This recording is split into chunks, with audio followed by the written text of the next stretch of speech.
बहुत बहुत स्वागत है आपका विद्यालय बाईस सोमेश पर। आज सुजस देख रहे हैं अप्रैल महीने की अपने आती है 2-4 मई के आसपास। अप्रैल महीने की मई की ऑब्वियस सी बात है। अगर आपका कोई भी एग्ज़ाम हो जो कि जून में या जुलाई में है तो उसके लिए सबसे इम्पोर्टेंट अपने आप हो जाती है। तो अपन देखने जा रहे हैं सुजस को, तो इसके अंदर सारी चीज़ें जो हाईलाइटेड चीज़ें हैं, काम की चीज़ें हैं, उनको अपन सभी की बात करेंगे और जितना जल्दी पॉसिबल होगा सभी को याद करते हुए अपन सुजस को ख़त्म करते हैं। सबसे पहले राजस्थान रिफाइनरी की बात करें, शुरुआत में ये 43,000 करोड़ रुपये, 43,000 करोड़ का इसका टारगेट था, इतने में बनाते हैं।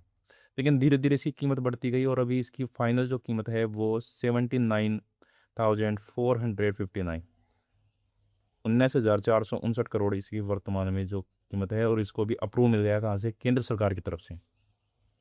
आपने बताया ये राजस्थान सरकार और HPCL का संयुक्त उपक्रम है, जिसके अंदर 76 और 24 का है। ये राजस्थान सरकार की है, ये अपने HPCL की इसमें भागीदारी है। आगे बात करते हैं, दोबारा भी आएगा। मेट्रो फेज के लिए 13,000, मेट्रो फेज 2 इसके लिए अपने पास 13,000 करोड़ रुपए का अनुदान है। इसके अंदर 50-50%, 50-50 का यहाँ पर योगदान है केंद्र सरकार का और राज्य सरकार का। आगे दोबारा डिटेल में आएगी, तो पहला पेज ही शुरू हुआ है, तो आगे अपन बात कर लेते हैं। आगे चलते हैं अपन, इसके आगे देखते हैं अपन। सबसे पहली बात तो यहाँ पर अब की बार जो अपना जो राजस्थान दिवस मनाया जाता था, तो राजस्थान दिवस पहले 30 मार्च को जब शुरुआत हुई थी राजस्थान दिवस मनाने की, तो राजस्थान की स्थापना के दिन था। राजस्थान की स्थापना आपको पता है 30 मार्च 1950 का था। लेकिन वो इस वजह से था क्योंकि 30 मार्च डेट नहीं थी, उस दिन चैत्र शुक्ल प्रतिपदा था, इस वजह से वहाँ पर स्थापना की गई थी। लेकिन उसको 30 मार्च को डेट पकड़ के अपन अंग्रेजी कैलेंडर के इतने ज़्यादा आदी हो चुके हैं, तो 30 मार्च था, 30 मार्च को अपन राजस्थान दिवस हर वर्ष मनाते थे। लेकिन मुख्यमंत्री जी ने आके ये इसको चेंज कर दिया। उन्होंने कहा कि अपन जो एक्चुअल डेट थी उसको मनाएंगे, तो चैत्र शुक्ल प्रतिपदा को, तो अब की बार कब मनाया गया? 19 मार्च को। तो अब से ये डेट भी याद रखना बड़ी इंपॉर्टेंट हो गई कि कितने मार्च को मनाया गया, तो 19 मार्च को अपने पास। 19 मार्च को अब की बार क्या बनाया गया? राजस्थान दिवस, ये भी अपन को याद रहना चाहिए, ठीक है। नेक्स्ट आगे चलते हैं। यहाँ पर सबसे पहले तो 28 फरवरी 2026 को अजमेर के मोदी जी ने सर्वाइकल कैंसर के लिए टीकाकरण एचपीवी टीकाकरण अभियान का शुरू कहाँ से हुआ? अजमेर से हुआ। मोदी जी ने किया है सर्वाइकल कैंसर के लिए 28 फरवरी 2026 को। ऐसा समझ लो फरवरी की लास्ट डेट को किया है, ये याद रखो। तो ये अभी एग्जाम में आ चुका है, अभी रीट में आया हुआ एग्जाम में है कि सर्वाइकल कैंसर के लिए जो एचपीवी टीकाकरण की शुरुआत कहाँ से की थी? अजमेर से। ये अपना को ध्यान रखना है। इसके अलावा आगे चलते तो रिफाइनरी की ये फोटो आ गई है, रिफाइनरी के बारे में जानकारी है। कहाँ पर है? बाड़मेर जिले से ज़्यादा हुई है। कहाँ पर है? बालोतरा जिले के अंदर। तो अब पूछ रहे कि पचपदरा, बाड़मेर की जो पचपदरा रिफाइनरी कहाँ पर पड़ता है? बालोतरा जिले के अंदर पड़ता है। एक ये zero liquid influential effluent discharge की इसके अंदर व्यवस्था की गई है। इसके अंदर कोई कचरा नहीं निकलता है, और जो भी इसके अंदर कचरा निकलता है उसका भी यूज हो जाता है। तो एक तरीके से जीरो लिक्विड इन्फ्लुएंट डिस्चार्ज की व्यवस्था की गई है। अगर रिफाइनरी के बारे में 3-4 सेंटेंस देख के पूछ रहे, बालोतरा जिले में पड़ता है, जीरो लिक्विड इन्फ्लुएंट की इसके अंदर व्यवस्था की गई है, तो अपन को पता होना चाहिए ये भी चीज़ भी यहाँ पर। इसके अलावा बाड़मेर जिले में वेदांता समूह के मंगला ऑयल फील्ड किससे रिलेटेड है? वेदांता समूह का। सबसे पहली बात तो मंगला ऑयल फील्ड किसका है? वेदांता समूह का। तो मंगला ऑयल फील्ड है, वहाँ से जो अपने लेके जाएंगे इसके अंदर पचपदरा रिफाइनरी के अंदर क्रूड पहुँचाएंगे। कितनी दूर है? 74 किलोमीटर है। पचपदरा रिफाइनरी तक लेकर जाएंगे। और मंगला ऑयल जो फील्ड क्षेत्र है इसके अंदर डेली का कितने का है? 80,000 बैरल क्रूड ऑयल का उत्पादन हो रहा है, जिसको अगर और मांग बढ़ने पर बढ़ाया जा सकता है। तो सबसे पहली बात तो है मंगला ऑयल फील्ड से लेके जाएंगे रिफाइनरी में। कहाँ से ले जाने का प्लान है? मंगला ऑयल फील्ड से। जिससे कौन सा रहा है? वेदांता समूह। और कहाँ की बात है? ये बाड़मेर जिले की। बाड़मेर जिले में है मंगला ऑयल फील्ड, ठीक है। डिस्टेंस कितनी है मंगला ऑयल फील्ड की और पचपदरा रिफाइनरी की? 74 किलोमीटर। और मंगला ऑयल फील्ड का एक दिन का कितना ऑयल निकलता है? 80,000 बैरल।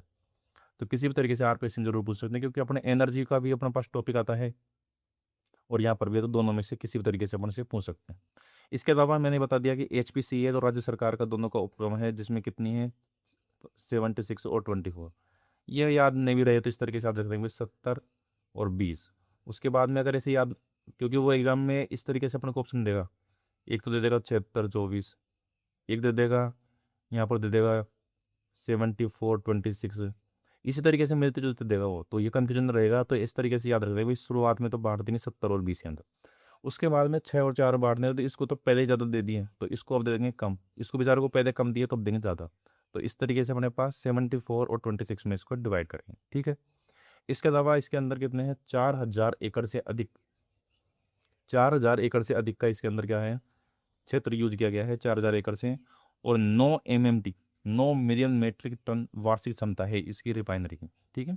HPCL और राज्य सरकार दोनों का एक संयुक्त उपक्रम है। ये बात करते हैं यहाँ पर से पेट्रोकेमिकल है, इसके अंदर और भी उत्पाद बनेंगे पेट्रोलियम के साथ साथ में, जैसे वेस्लिन है, वेस्लिन भी अपने इससे बनता है। 1956 में तेल एवं प्राकृतिक गैस आयोग ONGC, oil and natural gas company, इसकी स्थापना कब की गई, 1956 में, ये याद रखना है यहाँ पर, ठीक है।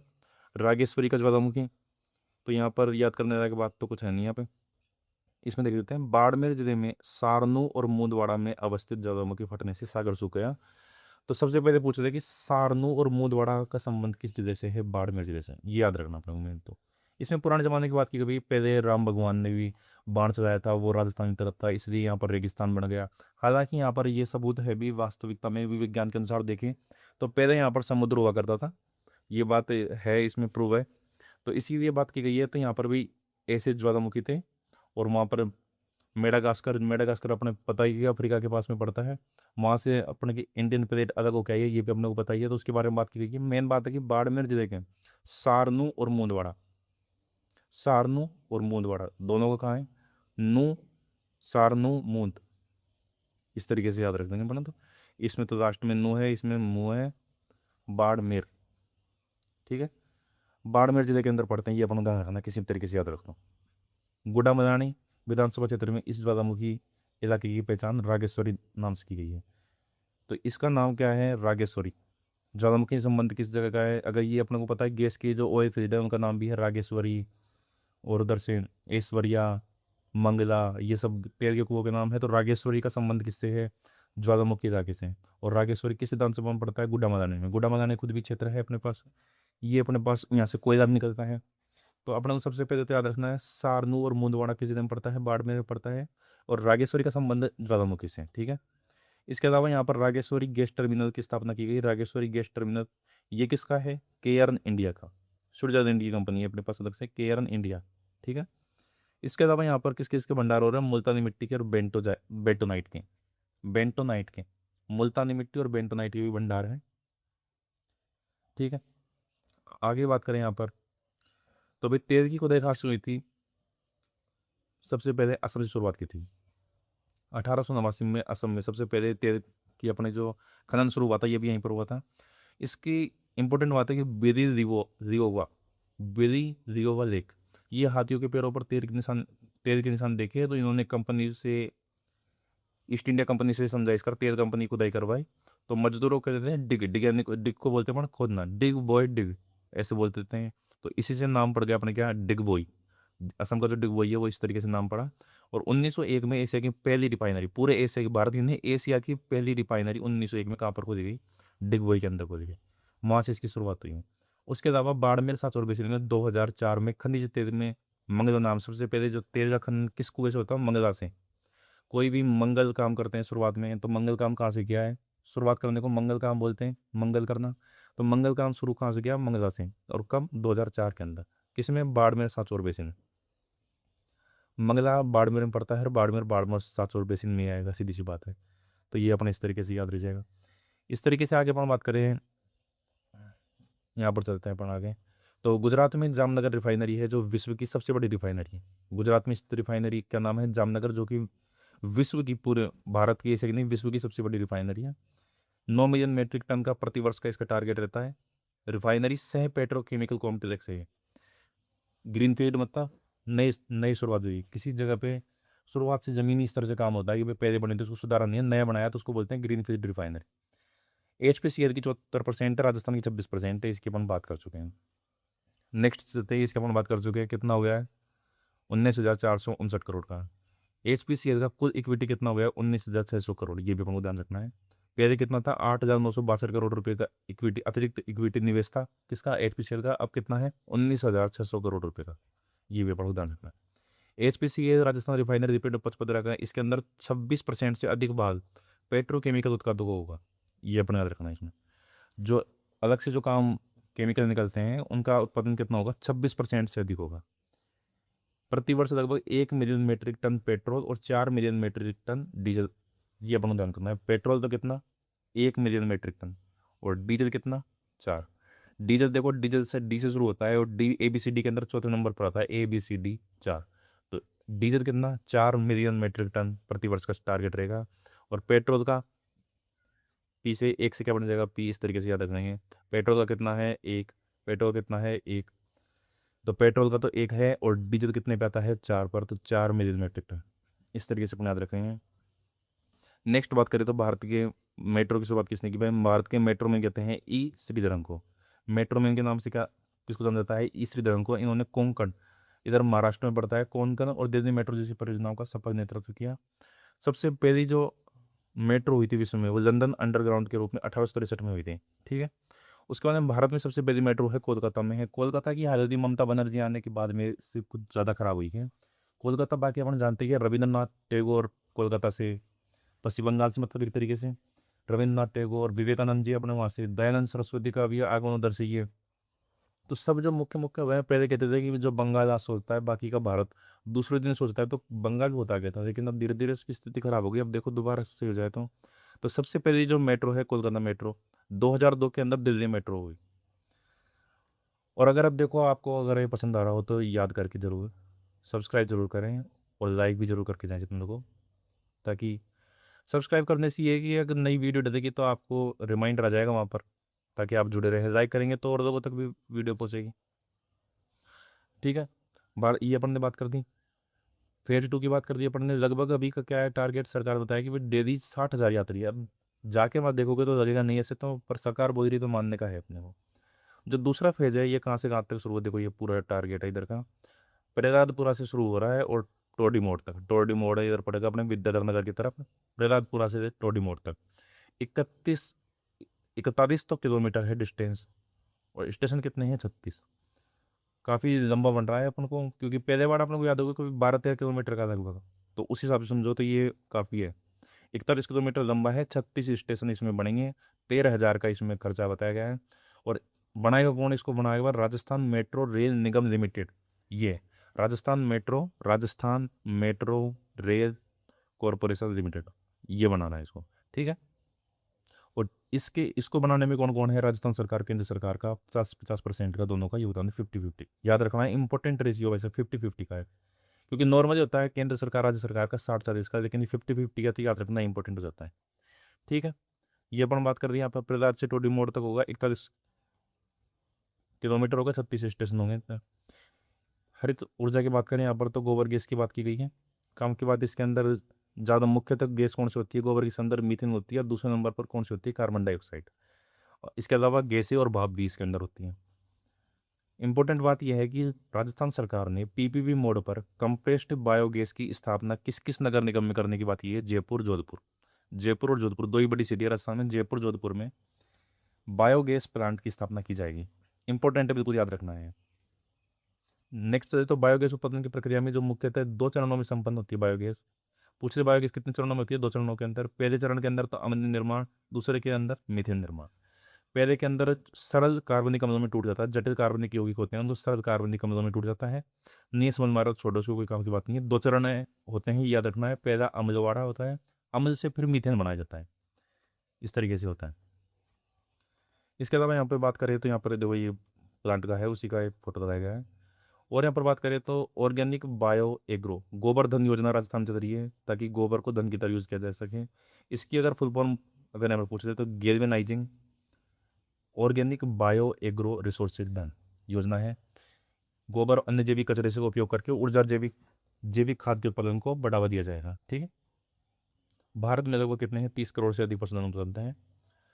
2026-27 का जो हरित बजट था, 24-25 में पहला हरित बजट आया था, ग्रीन बजट। 2026-27 वाला जो हरित बजट है उसके अंदर बायो वेस्ट के लिए दोबारा वही पूछ दिया, जयपुर और जोधपुर नगर निगम में कंप्रेस्ड बायोगैस प्लांट लगाए जाएंगे, ये बात हो गई। इसके अलावा मुख्यमंत्री जी ने 10 वीर नारियों को सम्मानित किया। अब इन्होंने अलग अलग स्टोरी है, ये कोई काम की बात नहीं है अपने पे। 10 महिलाओं को इन्होंने सम्मान किया है। राजस्थान पुलिस का कौन सा स्थापना दिवस मनाया था, अभी 77वां स्थापना दिवस मनाया था। कहाँ पर मनाया था, राजस्थान पुलिस अकेडमी में मनाया था। तो उन्होंने बताया कि भाई अपराधों में कितनी कमी आ गई है, 18% की। 2 वर्षों, पिछले 2 वर्षों में कितनी कमी आ गई, 18% की। महिलाओं के खिलाफ, महिला में से क्या कहती है, महिलाओं को कोई प्रपोज करते तो बोलती है नो। No means no. तो 9% है अभी, हालांकि इसको बढ़ाकर कितना कर दिया, 9, तो 9 के आसपास याद रहेगा 10%। पहले 9% था, बढ़कर 10% हो गया। एस सी एस टी को आरक्षण कितना मिलता है, 16+12 राजस्थान में, तो टोटल मिलाकर 28। तो SC ST के विरुद्ध जो अपराधों में कमी कितनी आई है, 28% की कमी आई है। इसके अलावा ट्रेनिंग के लिए, पुलिस के लिए 100 व्यक्तियों की क्षमता वाले 5 बैरकों के निर्माण की घोषणा की गई है। और अलग से 5 करोड़ रुपए स्पोर्ट्स वेलफेयर और फंड के लिए, 5 बैरक 100 व्यक्तियों के लिए ट्रेनिंग के लिए, और 5 करोड़ रुपये अलग से, ये ध्यान रखना है। और 5 बार बार हो गया, तो 500 आवासों के निर्माण की घोषणा भी की गई है प्रथम चरण में। प्रथम चरण में 500 आवासों की। गणगौर उत्सव का पर जयपुर का गणगौर फेमस है भाई साहब, ये अपना पता ही है। छोटी गणगौर यहाँ पर फेमस है, बड़ी गणगौर, छोटी गणगौर क्या है, वो तो छोटी तीज की बात होती है। गणगौर तो अपने जयपुर की ही फेमस है, 21 मार्च को, 21 मार्च की फेमस है अपने पास जयपुर में, 21 मार्च को गणगौर बनाई गई, ये अपने ध्यान रख देंगे। नेक्स्ट अपन बात करें यहाँ पर ब्लू इकोनॉमी की बात, ये ऑरेंज इकोनॉमी की बात की गई है, तो इंडियन इकोनॉमी की बात है, कोई अपने खास काम के नहीं। राजस्थान देश में एकमात्र राज्य है जहाँ पर 500 मीट्रिक टन क्षमता के गोदामों के निर्माण के लिए 100%, 25 लाख रुपए तक 100% का अनुदान दिया जा रहा है। कितना, 25 लाख रुपए प्रति गोदाम, 100% अनुदान के साथ में। 2024-25 में 100 ग्राम सेवा सहकारी समितियों में 500 मीट्रिक टन क्षमता के गोदाम निर्माण के लिए प्रति समिति 25 लाख रुपए के अनुसार कुल 25 करोड़ रुपए का प्रावधान किया गया है। ठीक है, इनमें से 92 का पूर्ण हो चुका है। तो ये अपन को ये तो याद रखना है, इनको वेरिएबल होगा नहीं, क्योंकि फिर काफ़ी सारे डाटा हैं।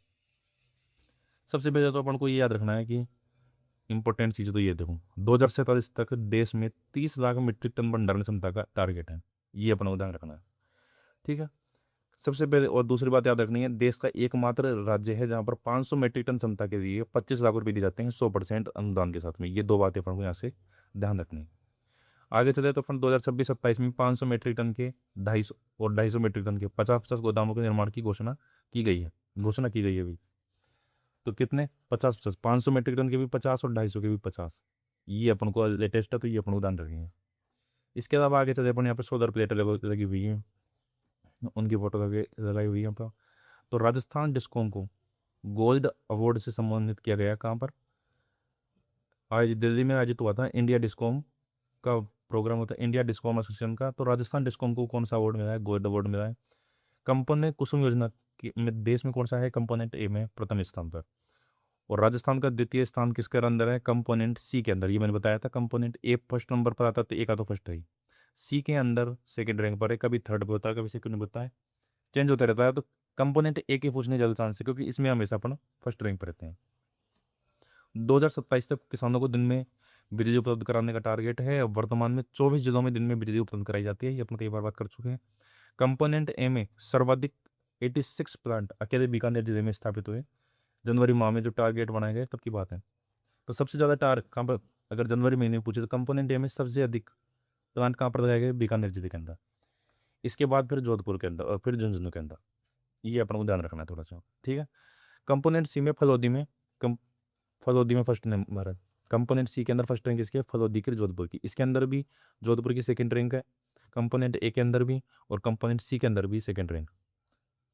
थर्ड किसकी, यहाँ पर बीकानेर की। जिसकी यहाँ पर फर्स्ट है वो यहाँ पर कहाँ पहुँच गया, थर्ड गया। इसके अलावा 33 kV ग्रिड सब स्टेशन में 5 किलोमीटर के दायरे में, ये अपन को पता ही है, 33 kV के आसपास 5 किलोमीटर के दायरे में 0.2 मेगावाट से लेकर 5 मेगावाट क्षमता का सोलर प्लांट स्थापित कर सकते हैं। पहले इसका 2 वाट था, 0.5 से 0.5 से 2, कम से कम 2 मेगावाट का कम से कम सोलर प्लांट होना चाहिए। अब इसको कितना कर दिया, 5 मेगावाट क्षमता कर दिया। 5 ही किलोमीटर के दायरे में 5 मेगावाट क्षमता का, ताकि इस लाइन से जुड़ जाए और आपके पास जो एक्स्ट्रा बिजली बचे वो आप इसको बेच भी पाएँ। ठीक है, इसके अलावा ये 181 का काम है जो चलता रहता है अपने राजस्थान संपर्क योजना है। करंट का इस रिलेटेड इसमें कोई बात नहीं है। आगे अपन बात करें, देश की लगभग 46% आबादी अपनी आजीविका के लिए किस पर निर्भर है, कृषि पर। यह ध्यान रख सकते हैं अपन, इंडियन इकोनॉमी के अंदर भी पूछे तो 46% किस पर निर्भर है, आजीविका के लिए कृषि पर है। 80% महिलाएं हैं, जो टोटल 46% जो लोग हैं उसके अंदर 80% इसके अंदर महिलाएं हैं। इनमें से भी 33% तो कृषि की मजदूर हैं और 48% स्वरोजगार वाले किसान हैं। वे खुद के खेतों में काम करते हैं, वो 48% है, और 33% दूसरे खेतों में जो काम करते हैं वो मजदूर। 2026 को अंतर्राष्ट्रीय महिला किसान वर्ष घोषित किया गया है संयुक्त राष्ट्र के द्वारा। ये इंपॉर्टेंट हो जाता है। किस वर्ष को अंतर्राष्ट्रीय महिला किसान वर्ष घोषित किया गया? 2026 को किसके द्वारा? संयुक्त राष्ट्र के द्वारा। संयुक्त राष्ट्र ने 2026 को कौन सा वर्ष घोषित किया है? अंतर्राष्ट्रीय महिला किसान वर्ष। किसी भी प्रकार से पूछें, अपने को ये याद रहना चाहिए। नमो ड्रोन दीदी योजना 15 अगस्त 2023 को ये शुरुआत हुई थी। नमो ड्रोन के रूप में 1261 करोड़ रुपए के बजट के साथ अपने ये फ्लैगशिप योजना, और इस वजह से अपने इंपॉर्टेंट हो जाती है। 15,000 ड्रोन महिलाओं और सहायता समूहों को, सेल्फ हेल्प ग्रुप जो महिलाओं का ग्रुप होता है उसको बोलते हैं, 15,000 ड्रोन महिला और स्वयं सहायता समूह को प्रदान किए गए। इस योजना को उद्देश्य आधुनिक कृषि तकनीक को बढ़ावा देना। ड्रोन पैकेज पर कितने परसेंट केंद्रीय वित्तीय सहायता है? 80%। 80% सहायता है और 8 लाख रुपए तक। 80% और 8 लाख रुपए, इनमें से जो भी कम होगा वो देंगे। सरकार जब दो ऑप्शन बताती है भाई, या तो 80% तक दे देंगे या अधिकतम 8 लाख रुपए तक, जो इसमें मिनिमम होता है हमेशा वो दिया जाता है। इसके अलावा 15 दिनों की ट्रेनिंग दी जाती है, और ड्रोन सहायक ड्रोन हेल्पर के, ड्रोन चलाने वाले के साथ हेल्पर होता है, हेल्पर बनने के लिए 5 दिनों की ट्रेनिंग भी प्रदान की जाती है। इसके अलावा 18 वर्ष और शैक्षणिक योग्यता 10वीं पास। भाई मिनिमम 10वीं पास तो होना चाहिए। पता चले वहाँ प्ले पोज का बटन है, वहाँ पर प्ले को वो पढ़ना ही नहीं आ रहा सामने वाले से, तो इतना पढ़ा लिखा तो होना चाहिए चलाने के लिए भी। तो 18 वर्ष एज होनी चाहिए मिनिमम, और मिनिमम शैक्षणिक योग्यता 10वीं पास। नैनो यूरिया डीएपी के छिड़काव के लिए 2,500 रुपये प्रति हेक्टेयर का भी अनुदान दिया जा रहा है। ये नंबर ड्रोन दी बात होगी। 15 अगस्त 2023 को शुरू हुई थी। एग्रीकल्चर इंफ्रास्ट्रक्चर फंड, ये कब से शुरुआत हुई इसकी स्थापना? एआईएफ की इस फंड की स्थापना हुई 2020 के अंदर। थोड़ा बहुत इकोनॉमिक सर्वे में पढ़ते हैं। 1 लाख करोड़ रुपए से 1 लाख करोड़ रुपए के ऋण के प्रावधान किया गया है। इसमें 1 लाख रुपए तक का ऋण दे सकते हैं, जिस पर ब्याज दर में अधिकतम सीमा 9% है। एक ही स्थान पर के प्रति परियोजना 2 करोड़ रुपए तक के ऋणों पर 3% प्रतिवर्ष की ब्याज सब्सिडी। छोड़ो इसको, याद करने का काम नहीं है। वैसे भी सेंटर का राजस्थान की कोई बात नहीं है तो इसको छोड़ते हैं। सहायता इसका पता है अपनों, किसान सम्मान निधि के अंदर राजस्थान 6,000 रुपये केंद्र सरकार के द्वारा दिए जाते हैं, और राजस्थान सरकार 3,000 रुपये खुद की जेब से देकर टोटल 9,000 रुपये देती है, और इसको 12,000 रुपये करने का टारगेट है। नेक्स्ट पेज में अपन बात करें यहाँ पर, तो 29 फरवरी 2020 को 10,000 किसान उत्पादक फार्मर प्रोडक्शन ऑर्गेनाइजेशन, 10,000 किसान उत्पादकों को गठन और प्रोत्साहन योजना शुरू की गई। 29 फरवरी 2020 को, 2020 को याद रखना अपने को, 2020 को शुरुआत की गई। और इसको भी याद नहीं रखे तो छोड़ो इसको, क्योंकि केंद्र सरकार की बात है, राजस्थान से रिलेटेड बात है नहीं, तो इतना इंपॉर्टेंट नहीं, फिर पुराना और हो गया है। इसके ये अपन को ध्यान रखना, राजस्थान में 30 दाल मिलों की स्थापना का लक्ष्य रखा गया है। राजस्थान में दलहन प्रोसेसिंग को मजबूत करने के लिए कितना का? 30 दाल मिलों का। 2026-27 के लिए राज्य को 312 करोड़ रुपए प्रदान किए जाएंगे। साथ ही अरहर, उड़द और मसूर जैसी दालों की 100% उपज एमएसपी पर खरीदने का। कौन कौन सी? अरहर, उड़द और मसूर 100% खरीदेंगे, जितनी भी पैदा होगी सारी खरीदेंगे। नॉर्मली तो होता है कुछ टारगेट होता है भाई कितनी हम खरीदेंगे, बाकी का मुझे पता नहीं, लेकिन इसमें पूरा टारगेट दिया है। नेक्स्ट यहाँ पर चलते हैं तो सावित्रीबाई फुले महिला, इसमें कोई काम नहीं है। 45 दिनों की मजदूरी के 15 दिनों की मजदूरी। महिला को मातृत्व अवकाश 45 दिन का दिया जाता है, और पिता को पितृत्व अवकाश 15 दिनों का दिया जाता है। 2 पुत्रियों का, मैक्सिमम 2 पुत्रियों का, इसने तुमने 6 पुत्री पैदा कर दी, 6 पुत्रियों की, केवल 2 पुत्रियों पर कितने मिलेंगे? विवाह पर 75,000 रुपये एक बेटी के पे। साथ ही 10वीं 12वीं स्नातक और ग्रेजुएशन अगर कर रही है, इनको करने वालों को 2,000 रुपये से लेकर 6,500 रुपये तक की छात्रवृत्ति दी जाती है। अभी इसमें अलग अलग है 10वीं वाले में कितनी कितनी, तो वो कैटेगराइज नहीं याद करना पॉसिबल नहीं, उसको छोड़ो। 2,000 रुपये से लेकर 6,500 मैक्सिमम तक, ठीक है। और बीमारियों के लिए 20,000 रुपये दिए जाते हैं। दलहन आत्मनिर्भरता मिशन कब से कब तक है? 2025-26 से लेकर 2030 तक। 25 और 5 30 इतना याद रखो, 2025 से लेकर 2030। 2030-31 तक दालों का उत्पादन 350 लाख टन करने का टारगेट है यहाँ पर। और फसल कटाई के बाद होने वाले नुकसान कम करने के लिए 1,000 प्रसंस्करण इकाइयाँ स्थापित की जाएगी मैन्युफैक्चरिंग करने के लिए, ताकि दाल से, जैसे दाल मोट बना दी खाने के लिए, इस तरीके से कुछ इकाइयाँ बनाई जाएंगी। तो टोटल कितनी? 1,000। आगामी 4 वर्षों तक तुअर, उड़द और मसूर की पूरी उपज 100% सरकार खरीदेगी। किसान कल्याण योजना के अंदर 5 रुपये प्रति व्यक्ति के अंदर खाना दिया जाता है। इसके अंदर अपने को पता है ये चीज़ मिलती है, तो ये कोई काम की बात नहीं है। 8 चपाती नॉर्मली अपना जो अन्नपूर्णा योजना होता है उसमें 9 से चपाती, इसके अंदर 8 चपाती है। अक्टूबर से मार्च तक दी जाती है, और गर्मियों में दी तो सब जगह जाती है, सर्दियों में तो गुड़ दिया जाता है और गर्मियों में छाछ दी जाती है। ये अपने कंप्लीट हो गए। इसके अलावा मुख्यमंत्री मंगता पशु बीमा योजना में अपने को पता ही है 42 लाख पशुओं का टारगेट है, 42 लाख पशुओं का बीमा करने का। 2025-26 में कुल 43,200 पशुओं का बीमा करने का लक्ष्य आवंटन हुआ है। और इसमें जोन तक का पूछा था तो जोन तक के जो टोटल टारगेट था उसके अंदर अपने पास यही 42 लाख का टारगेट था। ठीक है, ये 43,200 का जो टारगेट है इसके अंदर से अगर अलग अलग पूछे तो भैंस का, गोवंश और भैंस का कितना सबसे ज़्यादा, भैंस का 10,000, सबसे ज़्यादा तो बकरी का, क्योंकि बकरियाँ छोटी छोटी होती है, कई ज़्यादा होती हैं, तो सबसे ज़्यादा तो 19,000 तो बकरियों का, भेड़ों का 4,000, भैंस का 10,700, बकरी का, गाय का 8,200 और ऊँटों का 1,300। सबसे इनका क्रम याद कर ज़्यादा से ज़्यादा। सबसे पहले तो है अपने पास बकरी, सबसे पहले तो है अपने पास बकरी, बकरी क्योंकि संख्या में ज़्यादा होती है। उसके बाद ज़्यादातर अपन पालते हैं भैंस, गाय कम पालते हैं, भैंस हो गई। भैंस कितनी हो गई अपने पास 10,700। भैंस के बाद में अपने पास हो गई गाय, गाय के बाद हो गई अपने पास भेड़, और ऊँट वैसे आजकल कम दिखाई देते हैं तो ऊँट सबसे कम है। इस सीक्वेंस में टारगेट दिया गया है। ठीक है, पहाड़ों की नगरी किसे कहा जाता है, डूंगरपुर को। ये देखो भाई, ये इंपॉर्टेंट बात है, क्योंकि इतने पहाड़ है नहीं। पहाड़ों की नगरी के रूप में प्रसिद्ध कौन है, डूंगरपुर। अपन इसको सिरोही कर सकते हैं, उदयपुर कर सकते हैं, लेकिन नहीं, पहाड़ों की नगरी के रूप में प्रसिद्ध कौन है, डूंगरपुर। आगे बात करते हैं। तारबंदी योजना के अंदर किसानों को पहले इसके अंदर टारगेट था कि भाई तुम्हारे पास 2 हेक्टेयर होना चाहिए। अब इसको कम करके कितना कर दिया कि भाई 0.5 हेक्टेयर भी अगर आपके पास अगर भूमि है, 0.5 हेक्टेयर भी अगर आपके पास भूमि है तो उसको उसको भी यहाँ पर तारबंदी योजना में लाभान्वित किया जाएगा। ठीक है, 0.5 हेक्टेयर बाद को भी लाभ मिल रहा है। इसके अंदर कोई कैटेगरी नहीं है, पहले आओ पहले पाओ वाला ऊपर है। तारबंदी पहले कितना था, 1.5 हेक्टेयर, दोनों 1.5 हेक्टेयर था, उसको हटाकर कितना कर दिया, 0.5 हेक्टेयर वाले कर दिया। भाई 0.5 हेक्टेयर वाले को भी यहाँ पर फायदा मिलेगा। राजस्थान का मूल निवासी होना चाहिए इसके लिए, 0.5 हेक्टेयर भूमि होना आवश्यक है। यदि एक किसान के पास 0.5 हेक्टेयर नहीं है तो अपना पड़ोसियों को साथ मिलाकर 2-3 ग्रुप में आ जाए और साथ मिलाकर आवेदन करते हैं। 2 या 2 से अधिक किसान मिलकर भी 0.5 हेक्टेयर अगर भूमि रखते हैं तो उनको भी ये लाभ मिलेगा। और अगर 10 से अधिक किसान है और मिलकर अगर 5 हेक्टेयर भूमि में तारबंदी करवाते हैं तो एक किसान को कितना, अधिकतम 4 मीटर। भाई अगर 10 किसान टोटल मिलकर आ रहे हैं और टोटल जमीन कितनी है 5 हेक्टेयर, तो एक किसान प्रति किसान अधिकतम 400 मीटर लंबाई ज़्यादा नहीं मिलेगा। मतलब एक किसान का 400 है तो टोटल कितना हो गया, 4,000, 4,000 मीटर से ज़्यादा आपको नहीं मिलेगा। दूसरी बात, एक किसान को 400 मीटर पर 50% या 100 रुपये प्रति मीटर के हिसाब से अधिकतम 40,000 रुपये मिलता। सबसे पहली बात तो 50%, या तो 50% दे दो या 40,000 रुपये दे दो।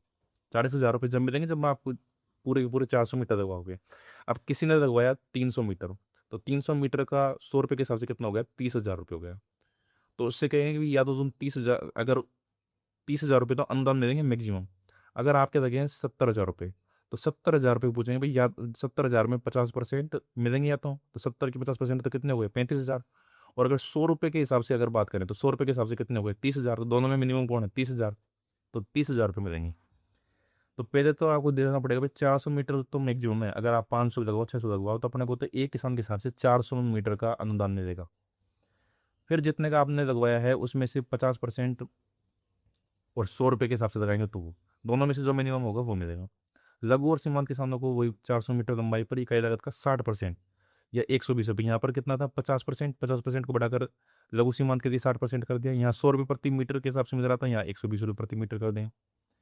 तो 100, अब 120 रुपये प्रति मीटर का 400, लेंथ फिक्स है, यहाँ पर भी 400 मीटर देंगे मैक्सिमम, यहाँ पर भी 400 मीटर देंगे। लेकिन 400 मीटर का 100 से गुणा करेंगे तो 40,000 रुपये हो गए मैक्सिमम। और यहाँ पर 400 मीटर का 120 से गुणा करेंगे तो टोटल कितना हो गया, 48,000। अभी समझ में नहीं आया तो एक बार इसको डिटेल में अपन दोबारा देख देते हैं। सबसे पहले बात की गई है, देखो यहाँ पर सबसे पहले बात की है, देख लेते हैं। अब यहाँ पर अपन देखते हैं कि उन्होंने कहा कि भाई एक तो हो गए बड़े किसान और एक हो गए, एक तो बड़े किसान, एक हो गए स्मॉल और मार्जिनल, लघु और सीमांत किसान। इसमें कहा भाई तुम मैक्सिमम कितना लगवा सकते हो, 400 मीटर तक की हम छूट देंगे। इसमें भी 400 मीटर तक की। तुम 500 मीटर तक लगवाओगे तो भी हम तो 400 मीटर तक की छूट, तो ये तो भी फिक्स देंगे, 400 मीटर तक की ही छूट देंगे तुमको। 400 मीटर के अंदर अगर तुम 400 मीटर पूरा का पूरा यूज कर देते हो या उससे ज़्यादा करते हो तो यहाँ 1 मीटर के 100 रुपये से ज़्यादा नहीं मिलेंगे, और यहाँ 1 मीटर के 120 से ज़्यादा नहीं मिलेंगे। उसके अलावा छूट यहाँ पर कितनी है, 50% है।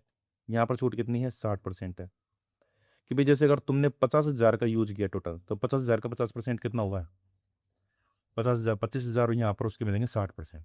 ठीक है, इसके अलावा यहाँ पर तुम लगवाओ कितने भी, जैसे अगर यहाँ पर तुमने लगवाए 600 मीटर लगवा दिया यहाँ पर, तो मेरे का यहाँ पर भी 400 मीटर का ही 600 मीटर लगवाएं, तो मैक्सिमम देख लेंगे मैक्सिमम कितने का, 400 मीटर का। तो 400 मीटर के हिसाब से तुम कहोगे भी हमारे लग गए टोटल मिला के 600 मीटर लगवाया और हमारे लग गए 6 लाख रुपये लग गए।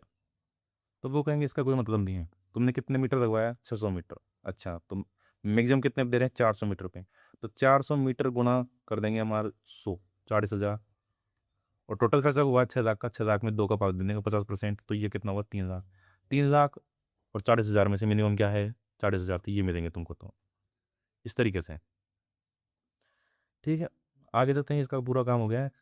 और इसके अलावा सामूहिक रूप से अगर 7 किसान मिलकर अगर यही काम करते हैं, तो इनको 70%, 7 किसानों को 70% अनुदान और 140 रुपये, 140 के मीटर के हिसाब से 400 मीटर पर 14 चौका 56, तो 56,000 रुपये यहाँ पर मैक्सिमम हो गया। नेक्स्ट बात करते हैं अपन सोनिया जी की। सोनी जी की नसिया, सोनी जी की नसिया कहाँ पर है, अजमेर है, मेन बात याद रखना है। सिद्धकूट चैतालय के नाम से भी ये फेमस है। 19वीं सदी में ये बनाया गया था, सोनी जी की नसिया के नाम से, अजमेर के अंदर है, इतना ये याद रखना सबसे मेन। तो 1864 में इसका निर्माण किसने कराया था, सुखदास जी ने। उसके बाद में अजमेर के प्रतिष्ठित व्यवसायी ने सेठ मूलचंद और नेमीचंद सोनी, तो सेठ मूलचंद और नेमीचंद सोनी दोनों को मिला दिया। सेठ यहाँ से निकाल दिया, मूलचंद यहाँ से निकाल दिया और सोनी यहाँ से निकाल दिया। तो सेठ मूलचंद सोनी की नासिक के नाम से इसको फेमस किया गया। लाल पत्थर से बना हुआ है, इसलिए इसको लाल मंदिर के रूप में भी प्रसिद्ध है। ये देखो भाई, इस तरीके से लगता है कि सोने का बना हुआ है, तो बहुत बढ़िया, देखना चाहिए। अगर कोई आसपास है तो रहते हैं तो जरूर देखना चाहिए। आदिनाथ के जीवन के 5 चरणों पंच कल्याण को इस मॉडल की मूर्ति के माध्यम से दर्शाया गया। अब ये गर्भ कल्याणक, केवल ज्ञान कल्याणक, जन्म कल्याणक, ये याद रखना पॉसिबल नहीं है, तो अपन तो मेन बात याद रखना, पंच कल्याणक, जीवन के 5 चरणों को पंच कल्याणक को इसके मॉडल मूर्तियों के समझाया गया है। इसके पास में ही कौन सा, अयोध्या नगरी के नाम से भी है। और इसका एक 82 फीट ऊंचा स्तंभ है, जिसे क्या नाम कहते हैं, मान स्तंभ। अगर पूछ रहे मान स्तंभ कहाँ पर है, तो ये अजमेर के अंदर है। कहाँ पर, जो अपना ये मंदिर है सोनी जी की नासिया है, इसके पास में। ये अपना उदाहरण रखना है। नेक्स्ट चलते हैं आगे अपने पास। यहाँ पर 2018 में एक पाती अपनों को मुहिम, इस प्रोग्राम को शुरुआत कब से की, 2018 में राज्य के टोंक जिले के पीपलो उपखंड से यहाँ से शुरू की गई थी। टोंक जिले से शुरू की गई थी पाती अपनों की मुहिम 2018, टोंक 18, ठीक। पाती अपनों की मुहिम, ये ध्यान रखना है। नेक्स्ट बात करें यहाँ पर, उदयपुर जिले का पंचगौरव के अंदर क्या है अपने पास, तैराकी है। और यहाँ पर कहाँ पर प्रैक्टिस की जा रही है, महाराणा प्रताप खेलगांव, महाराणा प्रताप खेलगांव तैराकी जहाँ पर की जा रही है, उसका नाम क्या है, महाराणा प्रताप खेलगांव। ये यहाँ पर काम की बात है। इसके अलावा अजमेर की तैराक जो सुश्री रीमा दत्ता है, व्यक्तिगत चैंपियन रही है, और भारत सरकार द्वारा सर्वश्रेष्ठ तैराक घोषित कर इन्हें अर्जुन पुरस्कार दिया गया है। कहाँ की है, अजमेर की सुश्री रीमा, अजमेर की रीमा है जिनको अर्जुन पुरस्कार दिया गया है तैराकी के लिए। 1900 पहले की बात है, अभी की बात नहीं है, 1967-68 की बातें हैं। 1967-68 में राजस्थान का पहला महिला विद्यालय में, म, राजस्थान महिला विद्यालय में पहला तरण ताल बना था, ये बात की गई है। इसके अलावा विक्रम सिंह चंदेला है, राष्ट्रीय स्तर पर पहचान, ये भी इनका भी तैराकी संबंधी याद रखना है। उदयपुर की भक्ति शर्मा है, इन्होंने इंग्लिश चैनल को पार किया था, ये भी अपने को ध्यान रखना है। यहाँ पे जोधपुर की गलियों में जीवंत रही नारी शक्ति, तो ये धींगा गवर का जो त्योहार है कहाँ पर मनाया जाता है, जोधपुर में, ये अपना उदाहरण रखना है। महिलाएं गवर माता, जिन्हें गवर माता की शुक्र है, पार्वती का रूप माना जाता है। चैत्र मास की शुक्ल पक्ष की तृतीया से लेकर पूर्णिमा तक चलता है, 16 दिन का प्रोग्राम चलता है। तो धींगा गवर कहाँ पर, 16 दिन का चलता है, और कहाँ पर, जोधपुर के अंदर है। धींगा गवर मेले का सबसे आकर्षक चर्चित का है बेंतमार परंपरा। पूछते बेंतमार परंपरा का संबंध किस त्योहार से है, धींगा गवर मेले से है, जो कि पड़ता है अपने पास जोधपुर के अंदर, ठीक है। इसके अलावा और कोई काम की बात इसके अंदर यहाँ पर नेक्स्ट देखते हैं अपन। यहाँ पर टोल फ्री हेल्पलाइन नंबर 14 416 याद रखना है। किसके लिए है, टेली मानस के लिए, जो मेडिकल रूप, मानसिक रूप से बेचारा कोई पीड़ित हो, तो उसके लिए हेल्पलाइन नंबर क्या है, मानसिक सहायता के लिए टेली मानस के लिए, टेली मानसिक स्वास्थ्य कार्यक्रम को टेलीफोन पर मानसिक इलाज किया जाए, उसके लिए 14 416, ठीक है। 14 और 16 बीच में 4 को रिपीट करना, 14 16, ठीक है। विश्व मानसिक स्वास्थ्य दिवस 10 अक्टूबर 2024 के अवसर पर टेली मानस मोबाइल एप्लीकेशन भी लॉन्च किया गया। विश्व मानसिक स्वास्थ्य दिवस कब का है, 10 अक्टूबर 2024, 10 अक्टूबर का 2024 का 10 अक्टूबर का है विश्व मानसिक स्वास्थ्य दिवस, याद रखना अपने को। विश्व मानसिक स्वास्थ्य दिवस कब का है, 10 अक्टूबर का है। राज्य मानसिक स्वास्थ्य प्राधिकरण कब स्थापना की गई, 2017 के अंदर। राजस्थान के अंदर राज्य मानसिक स्वास्थ्य प्राधिकरण की स्थापना 17, विजुअल लगा कि भाई मेंटल हेल्थ खतरा हो रहा है, तो 17 में खतरा का आभास हुआ, तो 17 में क्या बनाया, मानसिक स्वास्थ्य प्राधिकरण। राज ममता, ममता का क्या है, mental awareness mentorship treatment for all, वही मेंटल हेल्थ के लिए है। सवाई मानसिंह स्टेडियम के अंदर इसमें टेली मेडिसिन सुविधाओं के लिए और सेंटर ऑफ एक्सीलेंस, दोनों का सेंटर ऑफ एक्सीलेंस और काउंसलिंग के लिए कहाँ पर खोला गया है, एसएमएस हॉस्पिटल के अंदर। सभी जिला मुख्यालयों के अंदर मेंटल हेल्थ केयर सेल स्थापित करने का प्रोग्राम है। ये इंपॉर्टेंट है अपने सेंटर ऑफ एक्सीलेंस कहाँ पर, सवाई मानसिंह के अंदर।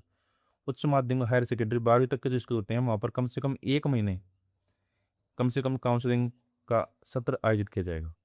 1 महीने, 14/4/14 ये हम बात कर चुके हैं। 1889 भी है शुरुआत में, ये कॉमन ही रहता है नॉर्मल में। लास्ट में ये अपन को याद रखना है, 14/4/14, 14 और 4 ये रिपीट। इसके अलावा यहाँ पे बात की गई है प्रवेशोत्सव के लिए 4 चरणबद्ध तरीके से चलाया चलाया गया है अभियान। घर घर संपर्क अभियान शिक्षा विभाग के द्वारा चलाया गया है। घर घर संपर्क अभियान शिक्षा विभाग के द्वारा बच्चों को एडमिशन के लिए 4 चरणों में चलाया गया है। और दूसरा चरण कब चलाया गया, कब समाप्त हुआ, 7 अप्रैल को, पहला 27 मार्च को। कोई इंपॉर्टेंट नहीं है। तो अब पूछ रहे हैं कुछ नहीं है, देखो भाई ये याद करना पॉसिबल नहीं है। ऐसे याद रखो कि प्रवेश के लिए कब चलाएंगे, तो छुट्टियाँ आएंगी। छुट्टियाँ कब आ रही हैं, तो मार्च में एग्जाम खत्म हो जाते हैं, तो 27 मार्च और उसके 10 दिन बाद 7 अप्रैल, दो याद रखना पेपर। 3 से 18 वर्ष आयु वर्ग के बच्चों को चिन्हीकरण करना, ये याद रखना है। इसमें कितने वर्ष की आयु वर्ग के बच्चों को इसमें अभियान में नामांकन करना है, 3 से 18 वर्ष की, ये ध्यान रखना है। ठीक है। इसके अलावा 1 से 8 तक के लगभग 40 लाख विद्यार्थियों को यूनिफॉर्म के लिए 600 रुपये, एक स्टूडेंट को 600 रुपये का अनुदान दिया गया है यूनिफॉर्म के लिए। टोटल एक पहली से लेकर 8वीं तक के बच्चे हैं, 40 लाख विद्यार्थी और 600 रुपये का अनुदान एक बच्चे को दिया जाता है, ये ध्यान रखना है। इसके अलावा यहाँ पर बात करें, अपन आगे चलते हैं। यहाँ पर प्रतापगढ़ के अंदर धौलापानी ग्रिड सब स्टेशन बनाया गया है, छोटी सादरी पंचायत समिति के अंदर। सब जगह की अभी अपन ने इकोनॉमिक सर्वे में भी थोड़ी बात की गई है, लेकिन इसके अंदर मेन बात क्या है कि धौलापानी ग्रिड सब स्टेशन है, ये कहाँ पर है, प्रतापगढ़ के अंदर है, छोटी सादरी पंचायत समिति में। ये अपन उदाहरण है धौलापानी के नाम से। Flagship revamp distribution sector scheme, जो स्टेट गवर्नमेंट की स्कीम है, इसके हाँ इस नाम से ये अपने पास रिवैम्प डिस्ट्रीब्यूशन सेक्टर स्कीम, इसके नाम से। ये तो 33 और 11 kV के धौलापानी, 33/11 kV का धौलापानी पावर फीडर स्टेब्लिश किया गया, उसके बारे में बात की गई है। नेक्स्ट अपन चलते हैं, राजस्थान सरकार ने 12 मार्च 2026 को राजस्थान एरो स्पेस एवं रक्षा नीति लागू की। कब लागू की है, 12 मार्च को। डेट याद रखने अपने को।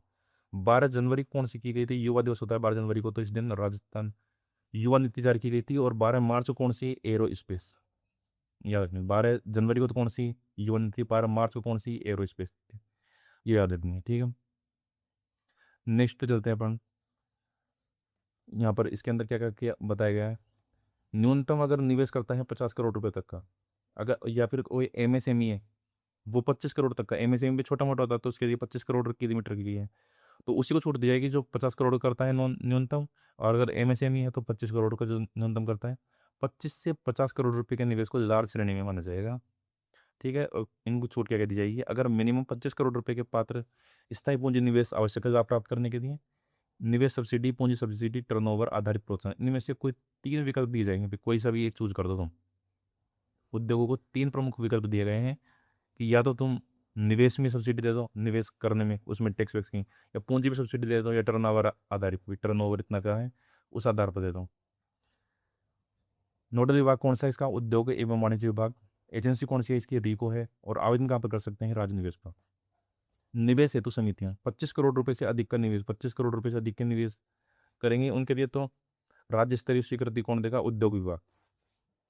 25 करोड़ से अगर कोई कम का है तो उसके लिए जिला कलेक्टर। और अगर कस्टमाइज है कोई अलग से कि किस प्रकार कस्टमाइज पैक कर देगा, भाई 1 साल के अंदर इतने लगाएंगे, 2 साल के अंदर इतने रुपए लगाएंगे, तो कस्टमाइज पैकेज है, उसके लिए स्टेट एम्पावर्ड कमेटी है, जिसके अध्यक्ष कौन होते हैं, मुख्य सचिव होते हैं। ये अपन ने बात कर दी है। इसके अलावा औद्योगिक पार्क प्रोत्साहन नीति भी अपने जारी की गई है। इसके अंदर काम की बात तो कुछ है नहीं, करंट से रिलेटेड अभी पूरी तरीके से आई नहीं है। न्यूनतम 50 एकड़ भूमि और कम से कम 10 औद्योगिक इकाई होनी चाहिए, और मिनिमम 50 एकड़ की भूमि होनी चाहिए, वो इसके लिए लाभ उठाने के लिए पात्र है, ये इसमें बात की गई है। इसके अलावा इसके अंदर क्या क्या है, 7 वर्ष रिप्स योजना है जो अपने पास है, राजस्थान निर्यात प्रोत्साहन नीति, उसके अंदर है उसका ही सेम अपने पास 7 वर्षों तक 100% विद्युत शुल्क छूट, स्टाम्प शुल्क और कन्वर्जन शुल्क में 25% की तो छूट है, 75% रिफंड कर दिया जाएगा। और प्लग एंड प्ले जो ऑफिस कॉम्प्लेक्स होगा उसको रिप्स 2024 की तरह, तो वो सारी रिप्स वाली। इसके अलावा कॉमन इन्फ्लुएंट ट्रीटमेंट प्लांट, इसके मैंने उसमें बात की थी, रिफाइनरी के अंदर भी जीरो इन्फ्लुएंट का ट्रीटमेंट प्लांट लगाया जाएगा ताकि कुछ भी वेस्ट नहीं निकले। तो इस प्रकार भी लगाया जाएगा तो वो 50% तक की सरकार से रिफंड दिया जाएगा। 7 वर्षों तक विद्युत शुल्क में 100% की छूट दी जाएगी। ठीक है। इसके अलावा यहाँ पर सगत सिंह राठौड़ के नाम से भी अपन को चूरू में स्टेडियम बनाया गया है। 1971 में भारत पाकिस्तान पे युद्ध हुआ था बांग्लादेश को मुक्त कराने के लिए, उसमें नाथुला पास की लड़ाई में ये नायक रहे थे। इनको पद्म भूषण अवार्ड दिया गया है। शुरुआत में जब ये शुरुआत में बीकानेर की सेना में इन्होंने ज्वाइनिंग की थी। उसके बाद में मिस्र, सीरिया और फिलिस्तीन के अंदर गए थे सब ये द्वितीय विश्व युद्ध के दौरान लड़ने के लिए। और पहले ऐसे सैन्य अधिकारी थे जिन्होंने युद्ध के बाद में स्टाफ कॉलेज कोटा से 2 प्रतिष्ठित स्टाफ कोर्स इन्होंने पूरे किए थे। सगत सिंह राठौड़ के नेतृत्व में ऑपरेशन विजय, ये इंपॉर्टेंट बात है, ऑपरेशन विजय सगत सिंह राठौड़ के नेतृत्व में कौन सा ऑपरेशन चलाया गया? ऑपरेशन विजय 1961 के मात्र 3 दिन में समाप्त कर दिया गया था। कहा ऑपरेशन विजय किसके लिए? गोवा पर पुर्तगालियों का कब्जा छुड़ाने के लिए। 1967 में नाथुला पास के अंदर भी इन्होंने चीन के खिलाफ लड़ाई लड़ी थी। 1967 में तो नाथुला पास के खिलाफ लड़ी थी, और 1971 में नाथुला पास इन्होंने लड़ाई करी बांग्लादेश के टाइम पर। नाथुला पास पर 2 बार इन्होंने लड़ाई करी है। इससे जो चीन के खिलाफ लड़ी थी इसके लिए 1970 में परम विशिष्ट सेवा पदक से इनको सम्मानित किया गया। ठीक है। उसके बाद में हेरीबॉर्न ऑपरेशन एक प्रभावी और नवीन प्रयोग था। कब? 14 दिन में पाकिस्तानी सेना ढाका के लिए जो 1971 में हेरीबॉर्न ऑपरेशन से रिलेटेड कौन है? सगत सिंह राठौड़। ये ध्यान रखना पड़ेगा आपको। पद्म भूषण से इनको सम्मानित किया गया, ये अपन को पता ही है। और मार्च 2013 में बांग्लादेश ने इनके परिवार को सम्मानित किया, क्योंकि इनकी तो निधन हो गया था 2001 के अंदर ही। चूरू में जिला खेल स्टेडियम का नाम किनके नाम पर रखा गया है? सगत सिंह राठौड़ के नाम पर रखा गया है। 8 मार्च 2026 को चूरू जिला मुख्यालय पर आयोजित है गौरव सेनानी कार्यक्रम में चूरू के जिला खेल स्टेडियम का नाम क्या कर दिया? सगत सिंह राठौड़। ये यहाँ पर। इसके अलावा यहाँ पर नारी वंदन योजना की जो बात की गई, यहाँ पर नारी शक्ति वंदन कार्यक्रम के तहत 20 लाख महिलाओं को, इन्होंने बताया कि 20 लाख महिलाओं को ट्रेनिंग दे दी है और 16 लाख महिलाओं को हमने लखपति दीदी बना दिया है। 6,500 रुपये दिए जाते हैं किसके अंदर? अपने पास प्रधानमंत्री मातृ वंदना योजना के अंदर। और विकलांग महिला हो तो उसको 10,000 रुपये दिए जाते हैं। नरेंद्र मोदी ने, अभी अपन ने बात की ऊपर भी, अजमेर में HPV वैक्सीन अभियान का शुरू किया था अभी। नेक्स्ट अपन आगे चलते हैं। आंगनबाड़ी कार्यकर्ताओं के लिए 19 मार्च से 15 मई तक मुख्यमंत्री विकसित ग्राम वार्ड अभियान का संचालन किया जा रहा है।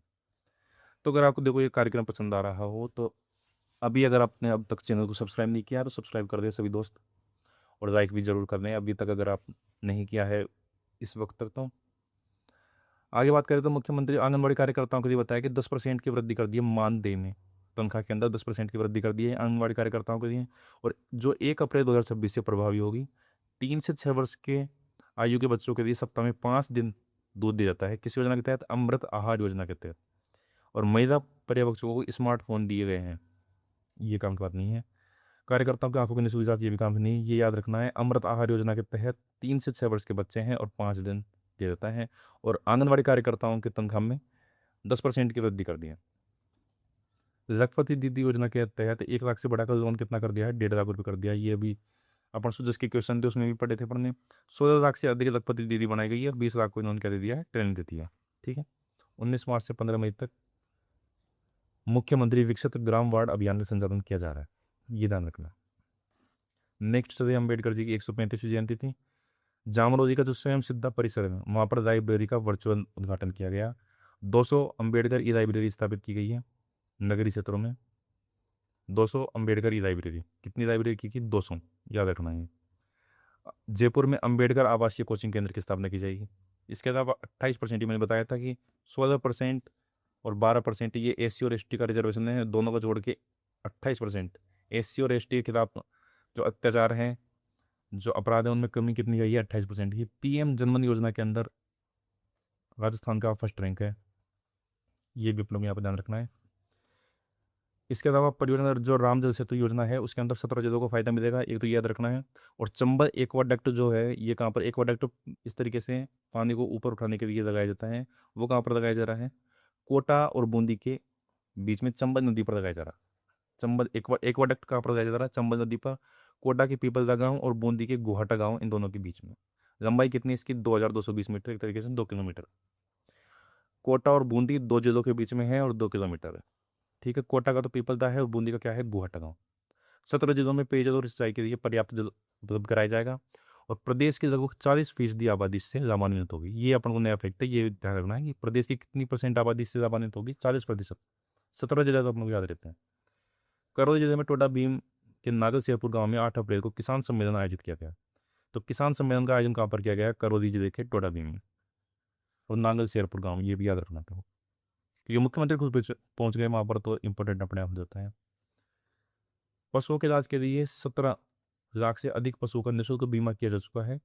मुख्यमंत्री मंगला पशु बीमा योजना में कितने का टारगेट है अपने पास? अपना टारगेट है भाई साहब 42 लाख पशुओं का। पश्चिमी क्षेत्रीय सम्मेलन का आयोजन कहाँ पर हुआ? जयपुर में। पहला सम्मेलन था, इस वजह से इंपॉर्टेंट है। पहले क्षेत्रीय कृषि सम्मेलन का शुभारंभ कहाँ से हुआ है? राजस्थान से हुआ है। कृषि बजट में 34% की वृद्धि हुई है। कृषि बजट में कितनी परसेंट की? 34% की वृद्धि हुई है। और 26-27 के लिए 1,19,000। अभी किसी एग्जाम में पूछा जाता है, ऑप्शन देखें तो 119 याद रखना है। कृषि के लिए कितना है? 119 लाख करोड़, 119 लाख करोड़। ठीक है, 1,19,000 करोड़, तो 119 याद रखना अपने को। 119 लाख करोड़ किसके लिए? कृषि बजट की। वृद्धि कितनी की है? 34% की। ठीक है, नेक्स्ट बात कर रहे हैं कर्मचारियों के लिए। तो ग्रेचुइटी की सीमा 20 लाख से बढ़ाकर 25 लाख रुपए कर दी है, एक तो ये बात ध्यान रखनी है। और प्रमोशन के लिए 2 वर्ष की छूट दे दी है। ये नेक्स्ट प्रश्न उत्तर आई गई है, तो इसको अपन अलग से करेंगे। नीमराणा की जो बावड़ी है, यहाँ पर नीमराणा में किसने स्थापित की थी? चौहान शासक राजा महासिंह ने। यहाँ पर आ गए तो अब ये इंपॉर्टेंट हो गया कि एग्जामों के लिए। चौहान शासक राजा महासिंह ने 1740 ईस्वी में पूरा करवाया। ठीक है, पूर्व से पश्चिम की ओर लगभग 93 किलोमीटर तो इसकी लंबाई है और 22 मीटर इसकी क्या है? चौड़ाई है। ठीक है, नीमराणा की 9 इसके अंदर मंजिल है, ये अपने को यहाँ पे ध्यान रखना है। इसके अलावा ये भी जनगणना का है। तो इस तरीके से अपनी सारी कंप्लीट खत्म होती है अपने पास। तो उम्मीद है आपको ये चीज़ इसकी पसंद आई होगी। तो इस तरीके से अपना खत्म होता है अप्रैल की सारी चीज़ों को। बहुत बहुत धन्यवाद आपका। अगर आपको पसंद आया हो तो चैनल को सब्सक्राइब करें ज़रूर से ज़रूर और लाइक करके अपने दोस्तों के साथ शेयर करें। बहुत बहुत धन्यवाद।